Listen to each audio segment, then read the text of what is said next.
It was very emotional today. Uh, Highly charged atmosphere in the newsroom. Uh, it felt weird because when I entered the newsroom at the past 10 this morning, there were media people already inside, and you know that we're not used to that, right? We hate being the center of attention ourselves, but I guess that could be helped today. So when we were monitoring the developments in the House of Representatives, as expected, people were shocked and couldn't hide their emotions. There were tears. Um, there was bawling, in fact, wailing. Uh, Napakasakit. Alam mo, masakit. You're showing these images and I can't help but tear up because um, ang hirap eh. It's been a long journey. It's been quite a battle for us. And seeing it culminate in something like this is just unbearable for someone who's in charge of all of these people. I'm sure you can relate to my state right now.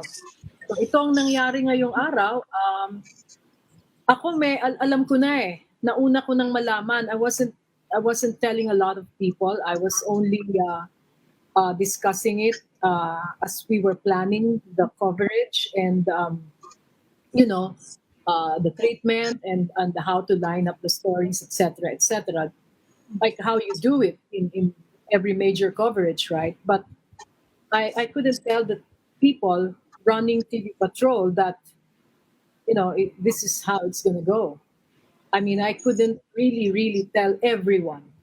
No, Jing, I know you're still, wrapping your hands around this. It's very surreal, even from our perspective. I can only imagine how it feels there. But at the same time, that just managing people's expectations. What happens tomorrow? Ano yung routine? What's going to happen? Are people in ABS-CBN still going to go to work? What happens starting tomorrow on a very practical level? Well, as you know, we've been operating without our free-to-air platforms for quite some time now, no? From May 5. And then later on, just last June 30, uh, another lifeline to our audience has been cut. Well, two lifelines. Uh, the TVP, no? The TV Plus, which is free, and the Sky Direct, which involves about 1.5 million subscribers. So we've been operating like we were during the COVID-19 period. So medyo nag-scale down na kami, and I'm sure you did as well because of the pandemic, right? But when the GCQ was implemented, a lot more people were able to come to work and cover news outside.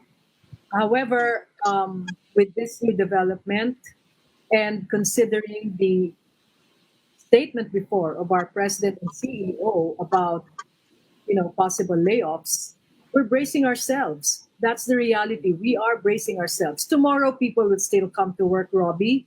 Our operations continue, but we we would have to implement changes beginning next week and beginning next month. Uh, that much is very clear.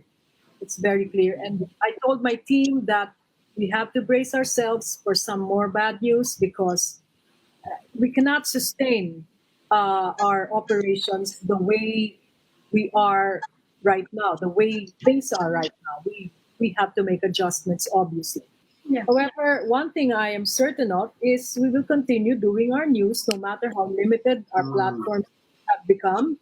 And yun na nga, isa pa yan, magbabago rin siguro ang coverage plans namin kasi we can no longer afford those expensive deployments.